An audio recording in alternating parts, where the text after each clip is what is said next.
اللہ جل مجدہ وجل جلالہ وعما نوالہ وعظم شانہ واتم برہانہ کی حمد و ثنا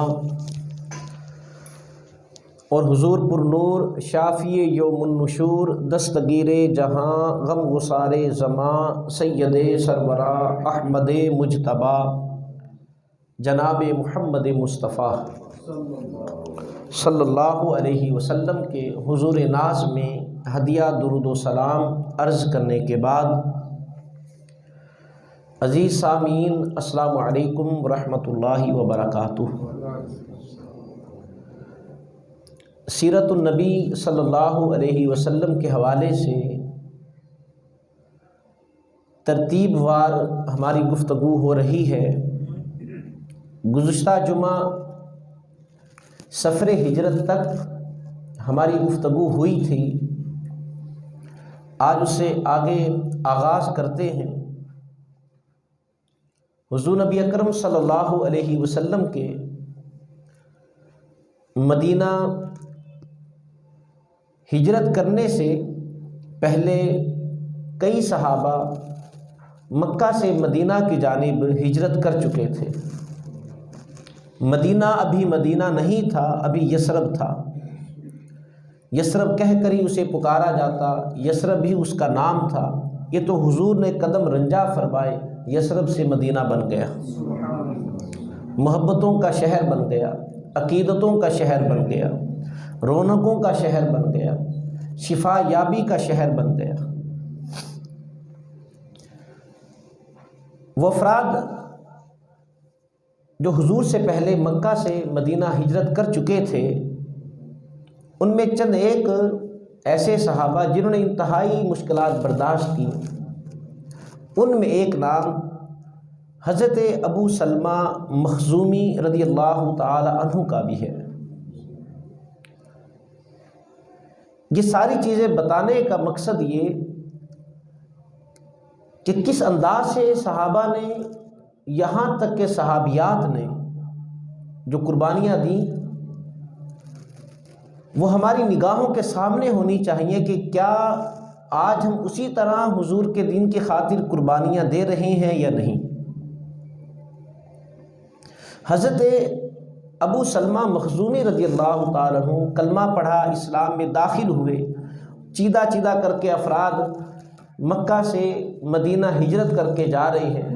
انہوں نے بھی ارادہ کیا کہ اب مجھے بھی مدینہ چلے جانا چاہیے۔ اب ظاہر ہے گھر بار کو چھوڑا، مال و دولت کو چھوڑا، کاروبار کو چھوڑا، ایک آپ ہے، آپ کی بیوی ہے اور ایک شیر خوار بچہ ہے۔ سواری پر سوار ہوئے اور مدینہ جانے لگے۔ ابو سلمہ مخزومی رضی اللہ تعالی عنہ کی زوجہ محترمہ، وہ بھی مسلمان تھیں، آپ کے ساتھ ہجرت کر کے جا رہی ہیں۔ ان کے قبیلے والوں کو پتہ چلا کہ ہمارے قبیلے کی بیٹی، اگرچہ شادی ابو سلمہ مخزومی سے ہو گئی ہے، لیکن ہمارے قبیلے کی بیٹی ہجرت کر کے وہاں پر جا رہی ہے، اور وہ مشرک تھے۔ انہوں نے کہا اپنی بیٹی کو ہم نہیں جانے دیں گے، اور انہوں نے زبردستی حضرت ابو سلمہ مخزومی کی زوجہ محترمہ کو اپنے پاس رکھ لیا۔ اب شیر خوار بچہ بھی حضرت ام سلمہ کے پاس ہے۔ سلمہ ان کے بیٹے کا نام تھا، تو ابو سلمہ مخزومی ان کی کنیت بھی ابو سلمہ، ان کی زوجہ کی کنیت بھی ام سلمہ۔ شیر خوار بچہ بھی ام سلمہ کے پاس ہے۔ اب کہتی ہیں کہ مجھے شوہر کی جدائی برداشت نہیں ہوتی تھی، میں روتی رہتی، یہاں تک کہ جب میرے شوہر کے قبیلے والوں کو پتہ چلا کہ ہمارے نوجوان کے ساتھ اس کی بیوی کو نہیں جانے دیا گیا، اور پھر انہیں یہ پتہ چلا کہ ہمارا نسب، ہمارا خون، جو ہمارا بیٹا ہے وہ بھی ان کے پاس ہے، انہوں نے اس خاتون سے وہ بچہ چھین کر اپنے قبیلے میں لے کر آ گئے۔ اندازہ کریں، ابو سلمہ جب بیوی چھن گئی، بچہ بھی چھن گیا، باپ ہجرت کے لیے جا رہے، بیوی کو تسلی دی، کہا یہ ہم حضور کی خاطر قربانیاں دے رہے ہیں، اسلام کی خاطر قربانیاں دے رہے ہیں، صبر کرنا، اور خود ہجرت کر کے مدینہ پہنچ گئے۔ ام سلمہ کو تسلی تھی چلو بیٹا ساتھ ہے۔ اب بیٹا باپ کے قبیلے والوں نے چھین لیا، اب تینوں میاں بیوی بیٹا الگ الگ ہو گئے۔ سلمہ کہتی ہے میں دن بھر روتی رہتی، میرا بچہ مجھ سے جدا کر دیا گیا، میرا شوہر مجھ سے جدا کر دیا، میرا ہنستا بستا گھر وہ اجڑ گیا۔ کہا میں دن بھر روتی رہتی، میرے چچا زاد اسے مجھ پر رحم آیا، اس نے میری حالت کو دیکھا تو اس نے مجھ سے وعدہ کیا کہ میں تمہیں مدینہ پہنچاؤں گا۔ اور پھر وہ میرے قبیلے والوں کے پاس آئے، اس نے کہا کہ تم کیا ظلم کر رہے ہو، تم اسے کیوں روکا ہوا ہے، اس کو جانے دو۔ تو سلمہ کہتی ہیں کہ میرے گھر والوں کو بھی مجھ پر رحم آ گیا میری حالت کو دیکھتے ہوئے، تو اب انہوں نے مجھے اجازت دی، اب پھر میرا بچہ بھی میرے پاس آ گیا۔ اور کہا میں تنہا عورت تھی اور میں تنہا سفر کرتی ہوئی جا رہی تھی، راستے میں مجھے ایک صحابی ملے، وہ صحابی حضرت عثمان بن طلحہ رضی اللہ تعالیٰ عنہ۔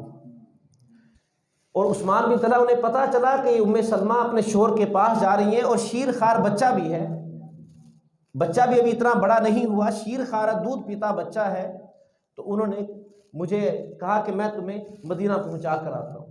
عثمان بن طلحہ رضی اللہ تعالیٰ عنہ جب سلمہ نے کہیں پر ٹھہرنا ہوتا تو عثمان بن طلحہ دور چلے جاتے، وہ سواری سے نیچے اترتی اور رات وہاں پر بسر کرتی، اور حضرت عثمان بن طلحہ سواری کو لے جا کر ایک سائڈ پر باندھ دیتے، جب صبح ہوتی سفر کرنا ہوتا دوبارہ سواری پر کجاوا کستے اور ان کے پاس سواری تیار کر کے پھر دور چلے جاتے۔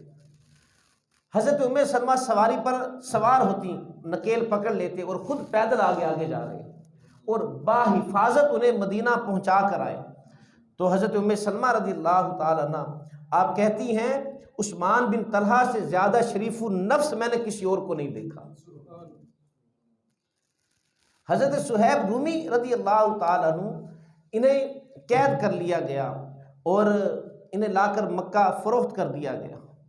یہ کسی کے غلام تھے، عبداللہ بن جدعان نے صہیب رومی کو خریدا اور انہیں آزاد کر دیا۔ انہوں نے مکہ ہی رہائش اپنی اختیار کر لی، ابھی بالکل بچے تھے جب انہیں قیدی بنایا گیا، غلام بنایا گیا، مکہ لا کر فروخت کر دیا، کئی عرصہ وہاں پر رہے، مالک کی خدمت کرتے رہے۔ عبداللہ بن جدعان نے صہیب رومی کو خرید کر آزاد کر دیا، انہوں نے مکہ میں رہائش اختیار کر لی، اور جب آقا علیہ الصلوۃ والسلام نے اعلان نبوت کیا انہوں نے بھی کلمہ پڑھا، اسلام میں داخل ہو گئے۔ جب مکہ والوں کا ظلم و ستم بڑھا اور صحابہ ایک ایک کر کے ہجرت کر کے مدینہ جا رہے ہیں، صہیب رومی رضی اللہ تعالی عنہ آپ نے بھی چاہا کہ میں بھی اب مدینہ چلا جاؤں، اور چونکہ مکہ میں رہائش اختیار کر لی لہٰذا وہاں پر تجارت کی، اللہ رب العزت نے ان کی تجارت میں بڑی برکت ڈالی اور یہ مکہ کے امیر تاجروں میں شامل ہو گئے، ان کا شمار بڑے تاجروں میں ہوتا تھا۔ اور اب جب آپ مدینہ کی جانب جا رہے ہیں، جو کچھ جمع پونجی تھی اسے اکٹھا کیا، کچھ وہیں پر محفوظ کر دیا کہ جب کبھی موقع ملا یہاں سے آ کر دوبارہ لے جاؤں گا۔ اب جب جا رہے ہیں مکہ کے دو مشرک سرداروں کو پتہ چلا کہ صہیب وہ بھی ہجرت کر کے جا رہا ہے، کیونکہ وہ تاڑ میں تھے، جو پکڑا جاتا اس کی خیر نہیں ہوتی تھی۔ صہیب رومی کو پکڑ لیا، انہوں نے کہا کہ صہیب تو جانتا ہے کہ تو ایک غلام تھا، پھر تو آزاد ہوا، مکہ میں تو نے رہائش اختیار کی، پھر تیری تجارت اتنی بڑی اور تیرے پاس ڈھیروں مال آ گئے، یہ ساری مکہ کی برکتیں ہیں، اور اب تو مکہ کو چھوڑ کر اور اسلام کو تو نے قبول کر لیا، تو مدینہ جا رہا ہے۔ صہیب رومی نے کہا کہ مجھے تم جانے دو، ان کا کہ تمہیں جانے نہیں دیں گے، مکہ لے کر جائیں گے۔ حضرت صہیب رومی رضی اللہ تعالیٰ عنہ آپ نے کہا اچھا تم مجھ سے کیا چاہتے ہو؟ اگر تم میری دولت چاہتے ہو دولت لے دو اور مجھے جانے دو۔ انہوں نے کہا کہ ہاں تم دولت دے دو۔ حضرت صہیب رومی نے وہیں پر کھڑے اپنی ساری دولت جو جمع پونجی تھی، جو مکہ میں آپ نے کہیں پر رکھی ہوئی تھی، کہا فلاں جگہ پر چلے جاؤ، وہ ساری دولت تمہاری ہے، مجھے مدینہ جانے دو۔ اب سب کچھ لٹا دیا اور آقا علیہ الصلوۃ والسلام کی بارگاہ میں پہنچے تو آقا علیہ الصلوۃ والسلام نے حضرت صہیب رومی سے فرمایا کہ صہیب تو نے کتنی اچھی تجارت کی ہے، تو نے کتنا اچھا سودا کیا ہے، کیا قربانیاں تھیں، کیا ان کے جذبات تھے۔ آج انسان کا 100 روپیہ گم ہو جائے اسے اس کی بھی تکلیف ہوتی ہے، اس کی ویلیو ہے یا نہیں ہے، زیادہ ہے یا کم ہے، لیکن انسان کو اس کا دکھ ہوتا ہے کہ میرا 100 روپیہ گم ہو گیا۔ ذرا سوچے نا وہ صحابہ جنہوں نے سب کچھ قربان کر دیا، بیٹے قربان کر دیے، اپنے گھر تک سب کچھ قربان کر دیا، ان کی بیویوں کو ان سے جدا کر دیا، لیکن مجال ہے کہ ان کے پائے استقلال میں ذرا بھی جنبش آئی ہو، مجال ہے کہ ان کے ایمان میں ذرا بھی کمی آئی ہو، بلکہ اس چیز نے ان کے ایمان میں اور اضافہ کر دیا۔ اب چیدہ چیدہ کر کے ایک ایک صحابی جا رہے ہیں، کفار طاق میں ہوتے، کوئی پکڑا جائے اسے مدینے لائیں، وہ کئی کو لے کر بھی آئے۔ حضرت عمر رضی اللہ تعالیٰ عنہ جب آپ نے ہجرت کرنی تھی، اب جتنے بھی تھے سب رات کو کفار مکہ کی نگاہوں سے چھپتے ہوئے رات کو ہجرت کرتے، کسی کی نگاہ میں نہ آ جائے۔ حضرت عمر رضی اللہ تعالیٰ عنہ جب آپ نے ہجرت کرنی تھی، آپ نے تلوار گردن میں ڈالی، تیر ہاتھ میں پکڑے، ایک چھوٹا نیزہ تھا اسے پیچھے کمر پر لٹکایا، اور مکمل تیاری کے ساتھ اب آپ صحن حرم میں آئے۔ حسب معمول وہاں پر صحن حرم میں جگہ جگہ مشرکین کی ٹولیاں ہیں۔ حضرت عمر فاروق نے بیت اللہ کا طواف کیا، طواف کرنے کے بعد اب ایک ایک مجلس کے پاس جا کر کہا کہ عمر بھی ہجرت کر کے جا رہا ہے، میں عمر بن خطاب ہجرت کر کے جا رہا ہوں۔ اور پھر آپ نے کہا اگر کسی نے اپنے بچے کو یتیم کرنا ہے، اپنی بیوی کو بیوہ کرنا ہے، وہ باہر میدان میں آئے، عمر کا راستہ روک کر دکھائے۔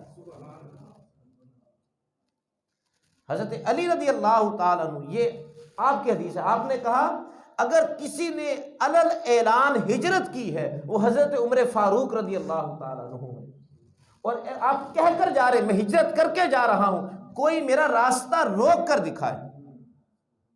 اور کہا کسی مشرک کو جرت نہیں ہوئی وہ حضرت عمر کا راستہ روک کر دکھائے۔ ابھی آقا علیہ الصلوۃ والسلام نے ہجرت نہیں کی، حضور ابھی مکہ میں ہے، جناب صدیق اکبر رضی اللہ تعالی عنہ آئے، کہا یا رسول اللہ سب ایک ایک کر کے جا رہے ہیں، مجھے بھی اجازت دیں میں بھی مدینہ ہجرت کر جاؤں۔ تو آقا علیہ الصلوۃ والسلام نے فرمایا کہ ابو بکر ذرا رکو، شاید اللہ تمہیں بہترین ساتھی عطا کر دے۔ جناب صدیق اکبر رضی اللہ تعالیٰ عنہ آپ بڑے رحم دل تھے، نرم دل تھے، آپ نے کئی غلاموں کو آزاد کیا جو مکہ والوں کے ظلم و ستم کا شکار تھے، انہیں خرید کر آزاد کرتے، کمزور اور ناتواں کو آزاد کرتے۔ جناب صدیق اکبر رضی اللہ تعالیٰ عنہ کہتے میرے دل میں خیال آیا کہ شاید آقا علیہ الصلوۃ والسلام مجھے یہ جو کمزور ناتواں ہیں ان کے ساتھ بھیجیں گے تاکہ انہیں باحفاظت مدینہ پہنچا دوں۔ کہا کہ لیکن آقا علیہ الصلوۃ والسلام کا کہ دل میں آپ کی جو منشا تھی وہ یہ تھی کہ آقا علیہ الصلوۃ والسلام وہ جناب صدیق اکبر کے ساتھ ہجرت کر کے جائیں گے، لیکن ابھی اس چیز کا اظہار نہیں کیا کیونکہ ابھی طرف سے حکم ربی نہیں آیا تھا۔ اور پھر حکم ربی آیا کہ محبوب انہیں پتہ نہیں ہے، اگر انہیں پتہ چل جاتا کہ آپ کون ہیں تو آپ کو کبھی پتھر نہ مارتے، آپ کے راستے کی رکاوٹ نہ بنتے، بلکہ آپ کی راہوں میں اپنی پلکیں بچھا دیتے۔ انہیں آپ کی قدر نہیں ہے، آپ مدینہ تشریف لے جائیں۔ اب اس سے یہ بھی پتہ چلا جب ہم کسی نعمت کی قدر نہ کریں اللہ وہ نعمت ہم سے دور کر دیتا ہے، یہ قانون قدرت ہے۔ جس چیز کی ہم قدر نہیں کریں گے، پانی ہے ہم نے اس کی قدر نہیں کی، یہ ہمارے جو معاملات بے دریغ اس کا استعمال، اس کا ضیاع، وہ کیا ہوا آہستہ آہستہ پانی وہ گہرا ہوتا چلا گیا، گہرا ہوتا چلا گیا۔ آج بھی اسی طرح اس کا فضول گھروں میں ضیاع ہوتا ہے، بے جا استعمال ہوتا ہے۔ جہاں پر ایک گلاس پانی استعمال ہونا وہاں پر ہم ایک جگ پانی کا استعمال کرتے ہیں۔ جو کام چند بالٹیوں سے ہو سکتا ہے وہ کام ہم ڈرم کے ڈرم بہا کر وہ کام پورا کرتے ہیں، تو وہ آہستہ آہستہ وہ پانی نیچے جانا شروع ہو گیا۔ تو یہ قانون قدرت ہے، جس نعمت کی قدر نہیں کریں گے اللہ رب العزت وہ نعمت بندوں سے دور کر دیتا ہے۔ مکہ والوں نے آقا علیہ الصلوۃ والسلام کی قدر نہیں کی، اللہ نے اس نعمت کو ان سے دور کر دیا اور اپنے محبوب سے فرمایا کہ محبوب مدینہ چلے جائیں۔ اب یہ آقا علیہ الصلوۃ والسلام کے دل پر القاء کیا۔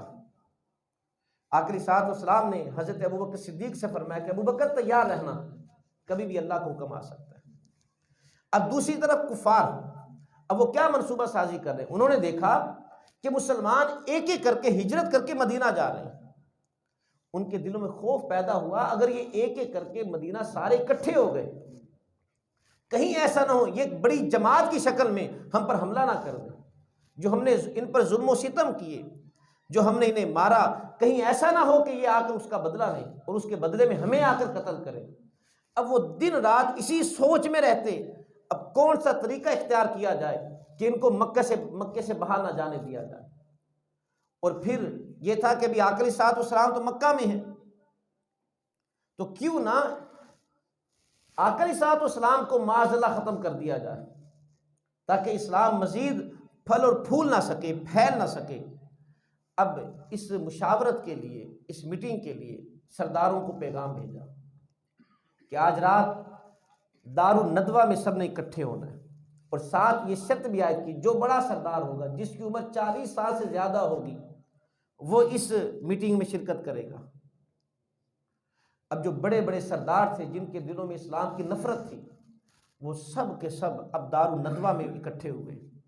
ابو جہل کو تخصیص تھی، یہ نو عمر تھا، اس کی عمر 40 سال نہیں تھی، لیکن اسلام کا سخت ترین دشمن تھا، لہٰذا اس کو بھی اس میٹنگ میں شامل کیا۔ اب وہاں پر شیطان ایک شیخ نجدی کی شکل میں، ایک بڑے سردار کی شکل میں دار الندوہ کے دروازے کے پاس کھڑا ہو گیا۔ جب سردار اس گھر میں داخل ہونے لگے تو ایک بوڑھے شیخ کو دیکھا، کہا کہ میاں تم کون ہو؟ اس نے کہا میں نجد سے آیا، ان کا سردار ہوں، اور جس کام کے لیے تم اکٹھے ہوئے ہو میں بھی وہ سننا چاہتا ہوں، تم کیا فیصلہ کرتے ہو، شاید میں تمہیں کوئی اچھی رائے دے دوں۔ انہوں نے اس شیطان کو بھی اپنے ساتھ شامل کر لیا۔ اب سردار بھی، شیطان بھی ایک بوڑھے کی شکل میں، شیخ نجدی کی شکل میں وہاں پر بیٹھ گیا۔ اب سب سے پہلے جو رائے دی گئی وہ یہ رائے دی گئی، کہا کہ ان کو پکڑ کر گرفتار کر لیا جائے اور کسی مکان میں قید کر دیا جائے، یہاں تک کہ یہ اسی مکان میں رہتے ہوئے ان کو جب قید کر دیا جائے گا آزاد ہی نہیں کریں گے، وہیں پر یہ بھوکے پیاسے اپنی جان دے دیں گے۔ تو ابھی جب یہ رائے دی گئی، قبل اس سے کہ باقی لوگ اس پر اپنی رائے پیش کرتے، شیطان بول اٹھا۔ اس نے کہا کہ نہیں، یہ منصوبہ اچھا نہیں ہے، کیونکہ اس کے جو رفقا، جو اس کے ساتھی ہیں، جو اس کے قبیلے کے لوگ ہیں، اس کے خاندان کے لوگ ہیں، اسے آزاد کروا لیں گے، ہماری یہ رائے درست نہیں ہے۔ اب ایک اور سردار، ایک مشرک سردار کھڑا ہوا، اس نے کہا میری رائے کے مطابق یہ کہ انہیں مکہ سے باہر نکال دیا جائے، انہیں مکہ بدر کر دیا جائے، جہاں پر رہیں گے وہیں پر رہتے جائیں تاکہ ہمیں پریشان نہ کریں۔ تو اب شیطان اس نے پھر کہا، اس نے کہا کہ نہیں، یہ بھی رائے درست نہیں ہے، یہ وہاں پر جائیں گے اپنی نرم گفتار سے لوگوں کو اپنا بنا لیں گے، اپنے اخلاق سے، اپنی تعلیمات سے، اور پھر یہ طاقتور ہو جائیں گے، تم پر حملہ کر دیں گے۔ اس رائے کو بھی مسترد کر دیا۔ اب پھر شور اٹھ گیا، اب کیا کیا جائے؟ تو اتنے میں ابو جہل اس نے رائے دی، اس نے کہا کہ اگر تم میری رائے مانو، ہر قبیلے کا ایک فرد، ایک بڑا سردار، قبیلے کا عام آدمی نہ ہو، سردار ہو، پیسے والا ہو، بڑا ہو، جس کی رائے کو مانا جاتا ہو، جس کی شخصیت کو تسلیم کیا جاتا ہو، ہر قبیلے کا ایسا ایک بڑا سردار اسے چنو، اور سب سردار مل کر ہم معاذ اللہ محمد صلی اللہ علیہ وسلم کو قتل کر دیتے ہیں۔ اس طرح اتنے قبیلے والے سب کے سب جب اس قتل میں شامل ہوں گے تو بنو ہاشم اتنی طاقت نہیں ہے وہ سارے قبیلے والوں کے ساتھ جنگ کر سکیں، زیادہ سے زیادہ کیا کریں گے، دیت مانگ لیں گے، اور ہم سب جتنے بھی سردار ہیں اکٹھے ہو کر ان کی دیت دے دیں گے۔ شیخ نجدی شیطان اس نے کہا کہ ہاں یہ رائے درست ہے۔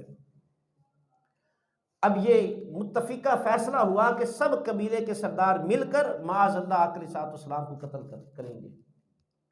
اب اس منصوبے کو عملی جامہ پہنانے کے لیے یہ اگلی رات آقا علیہ الصلوۃ والسلام کے گھر کے باہر پہرا دینے کے لیے اکٹھے ہو گئے، گھر کے باہر اکٹھے چاروں جانب سے، کہ اگر دروازے سے نکلے قتل کر دیں گے، اگر انہیں ہم پر شک ہوا یہ کسی اور راستے سے اگر باہر نکلے تو وہیں پر جا کر قتل کر دیں گے۔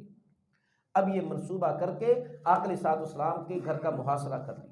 اتفاق ایسا، اسی رات اللہ کا حکم آیا کہ محبوب آج رات آپ نے ہجرت کر جانی ہے۔ آقا علیہ الصلوۃ والسلام نے حضرت علی کو بلایا، حضرت علی رضی اللہ تعالیٰ عنہ آئے، فرمایا کہ ان کفار کی میرے پاس کچھ امانتیں ہیں جو قتل کرنے کے درپے ہیں، جو قتل کے منصوبے کر رہے ہیں، علی یہ امانتیں میرے پاس ہیں، یہ امانتیں ان کے مالکوں کے حوالے کر کے کل تم بھی مدینے آ جانا۔ اور ایک سبز رنگ کی چادر آقا صلی اللہ علیہ وسلم کے پاس تھی جو اپنے اوپر اوڑھ کر سویا کرتے تھے، اور حضرت علی رضی اللہ تعالیٰ عنہ کو اپنے بستر پر لٹا دیا اور ساتھ خبردار بھی کیا۔ ایک اور روایت میں ہے کہ آقا صلی اللہ علیہ وسلم نے حضرت علی سے کہا کہ علی، کہ آج دشمن چاروں طرف ہے، اور اگر مبادا تم میرے بستر پر سوئے ہوئے ہو اور وہ یہ سمجھ کر کہ شاید یہاں پر حضور سوئے ہوئے ہیں اور وہ تمہیں قتل کر دیں تو تیار ہو؟ حضرت علی نے کہا یا رسول اللہ میں تیار ہوں، میں تیار ہوں۔ حضرت علی رضی اللہ تعالیٰ عنہ بستر پر لیٹ کے چادر اوڑھ لی اور آپ سو گئے سکون کے ساتھ۔ آقا علیہ الصلوۃ والسلام آپ یاسین پڑھتے ہوئے آپ نے اپنی مٹھی میں خاک بھری اور ان کفار کے سروں پر ڈالتے ہوئے ان کے درمیان سے گزر گئے، کسی کو خبر تک نہ ہوئی۔ وہ ساری رات وہ انتظار کر رہے ہیں کہ کب حضور باہر آئیں گے، کب ہم اپنے منصوبے کو عملی جامہ پہنائیں گے، اور آقا علیہ الصلوۃ والسلام ان کے درمیان سے گزر بھی گئے، انہیں پتہ بھی نہیں ہے۔ جب رات کا تیسرا پہر ہوا، انہی میں سے ایک شخص جو ان کا ہم نوا تھا، ان کے پاس نہیں تھا، ان کا ہم نوا تھا، وہ آگے سے، اس نے کہا یہاں پر کیسے کھڑے ہو؟ انہوں نے کہا کہ آج ہم نے قتل کرنا ہے۔ کہا کسے قتل کرنا ہے؟ کہا محمد کو قتل کرنا ہے۔ اس نے کہا وہ تو چلے بھی گئے ہیں، میں نے انہیں خود جاتے ہوئے دیکھا۔ اس نے کہا یہ کیسے ہو سکتا ہے، ہم تو یہاں پر پہرا دے رہے ہیں، گھر سے تو کوئی باہر نکلا ہی نہیں۔ کہا میں نے خود انہیں یہاں سے جاتے ہوئے دیکھا ہے۔ بڑے حیران ہوئے۔ اب جو پہلے باہر کھڑے تھے اب اندر آ گئے، چادر ہٹا کر دیکھا حضرت علی رضی اللہ تعالیٰ عنہ سوئے پڑے تھے۔ ان سے پوچھا، کہا کہ محمد صلی اللہ علیہ وآلہ وسلم کہاں پر ہیں؟ انہوں نے کہا وہ تو کب کے چلے گئے ہیں، وہ تو کب کے چلے گئے۔ اب کفار کو پتا تھا کہ یہ جناب صدیق اکبر رضی اللہ تعالیٰ عنہ حضور کے بڑے عقیدت مند ہیں، اور یہ بھی پتا تھا کہ ابھی تک ابو بکر بھی نہیں گئے، وہ بھی یہیں پر ہیں۔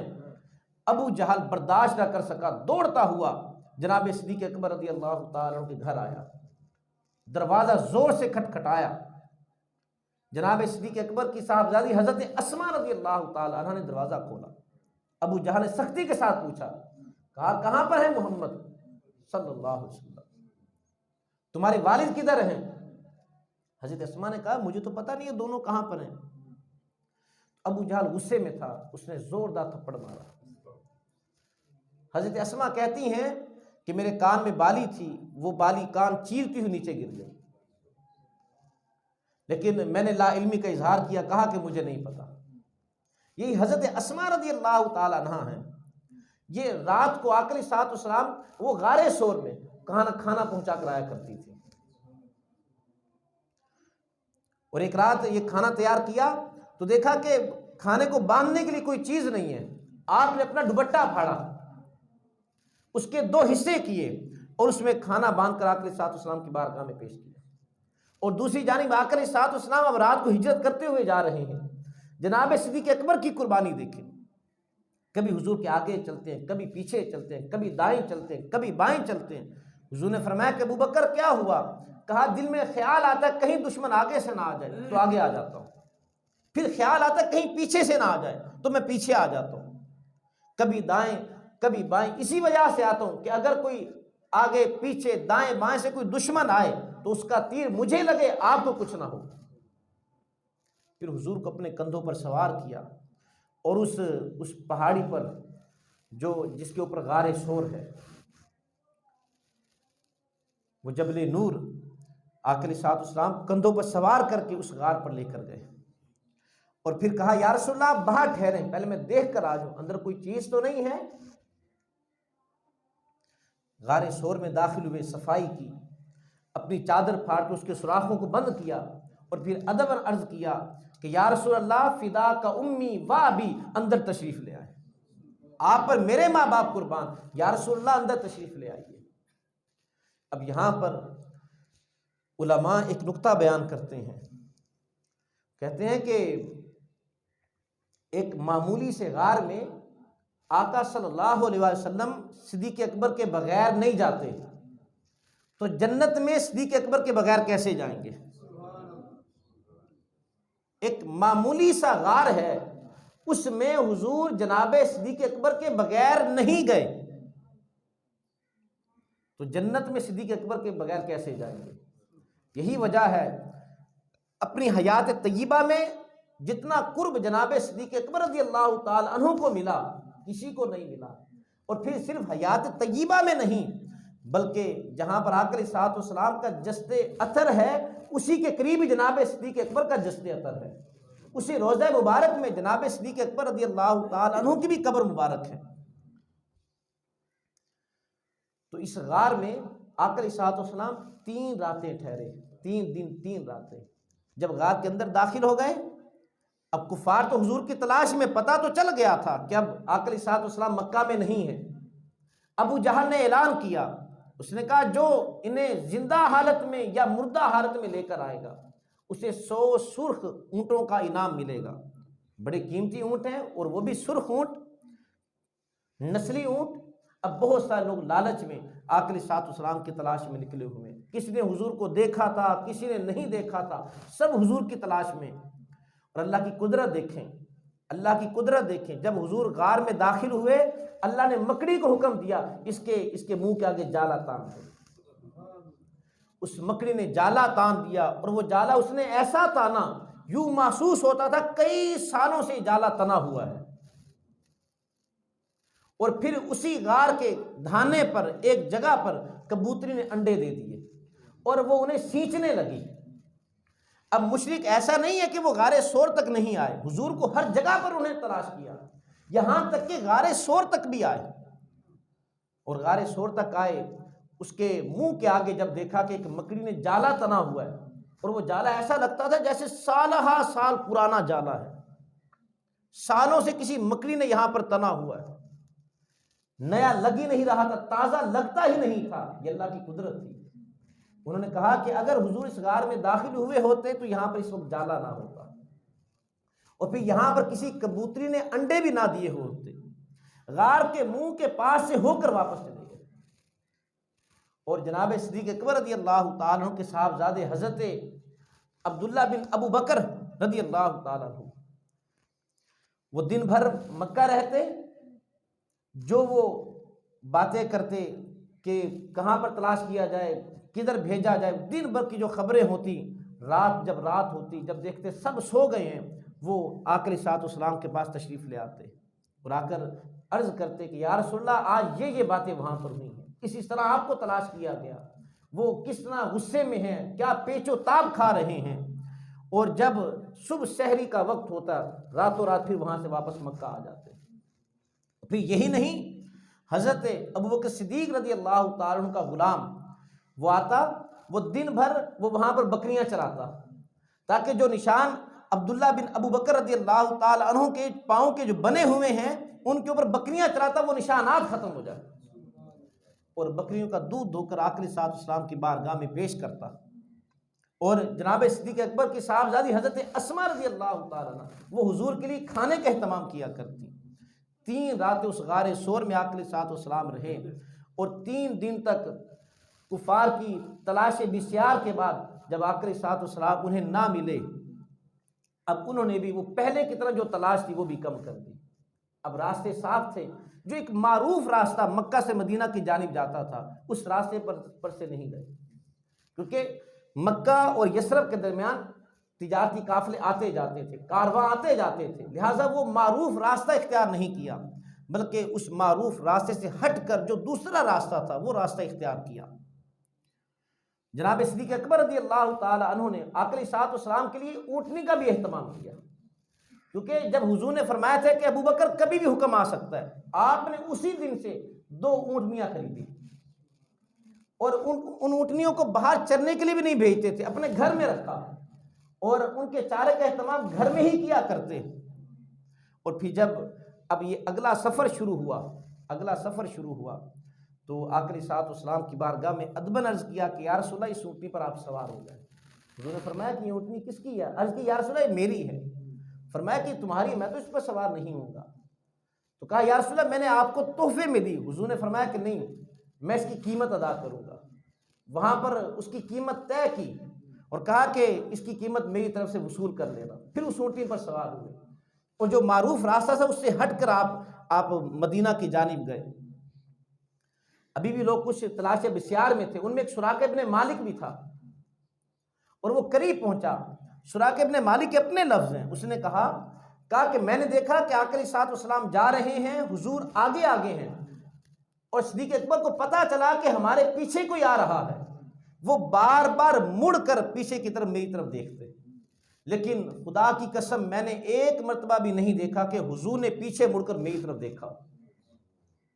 جب جناب صدیق اکبر بار بار پیچھے مڑ کر دیکھتے کہ سراقہ ابن مالک دشمن ہے، وہ قریب پہنچ رہا ہے آہستہ آہستہ، تو آقا علیہ الصلوۃ والسلام نے بے چینی محسوس کر لی۔ حضرت ابوبکر صدیق سے فرمایا، ابوبکر پریشان نہ ہو، لا تحزن ان اللہ معنا۔ اور پھر ایک حدیث کے لفظ ہیں، حضور نے فرمایا کہ ابوبکر تمہارا اس بارے میں کیا خیال ہے کہ جن دو کے ساتھ تیسرا اللہ ہے، لا تحزن ان اللہ معنا، پریشان نہ ہو، اللہ ہمارے ساتھ ہے۔ اور سراقہ ابن مالک وہ جب بالکل قریب پہنچ گیا، اللہ کی طرف سے ایسا ہوا کہ اس کے گھوڑے کے پاؤں زمین میں دھنس گئے، گھوڑا زمین میں پھنس گیا، منہ کے بل نیچے گرا، ایک دم پریشان ہوا، کیسے ہو گیا، سخت زمین ہے، اور یہ کیسے گھوڑا لڑکھڑا گیا، کیسے اس کے اندر دھنس گیا۔ اب وہ سمجھ آتا ہے یہ جو میں اپنے ناپاک ارادے سے ان کی طرف جانے لگا ہوں، یہ اللہ کی طرف سے ایسا ہوا۔ اب وہاں پر وہ فریاد کرتا ہے، معافی مانگتا ہے، یا رسول اللہ مجھے معاف کر دیں، اب آپ کا پیچھا نہیں کروں گا۔ حضور نے دعا دی، دعا فرما دیا، اے اللہ اس کو میں نے معاف کر دیا، تو بھی اسے معاف کر دے۔ وہ گھوڑا باہر نکل آیا۔ سراقہ ابن مالک کہتا ہے میرے دل میں پھر لالچ آ گیا، میں پھر حضور کے پیچھے، گھوڑا پھر دھس گیا، اور 3 مرتبہ ایسے ہوا، اور تینوں مرتبہ کریم آ کر اسے معاف فرما دیا۔ جب تیسری مرتبہ معاف فرمایا نا، تو فرمایا کہ سراقہ تو ان 100 اونٹوں کے لالچ میں ہے، میں تیرے ہاتھ میں کسرا کے کنگن دیکھ رہا ہوں۔ اب سراقہ ابن مالک ہے کافر، لیکن اسے یہ پتا تھا حضور جو بات کہتے ہیں وہ پوری ہو کر رہتی ہے۔ اس نے کہا یا رسول اللہ جو بادشاہوں کا بادشاہ بادشاہوں کا بادشاہ کسرا، آپ اس کی بات کر رہے ہیں؟ حضور نے فرمایا کہ ہاں میں اسی کی بات کر رہا ہوں، اس کے سونے کے کنگن تیرے ہاتھ میں ہوں گے۔ سراقہ کہتا ہے مجھے یقین ہو گیا، اب حضور نے کہا ہے وہ کنگن میرے ہاتھ میں ہوں گے۔ کہا کہ میں واپس آ گیا، اب میرے دل میں اسلام کی محبت پیدا ہو گئی، اور میں نے کہا یا رسول اللہ آپ مجھے کلمہ پڑھا کے اسلام میں داخل کر دیں۔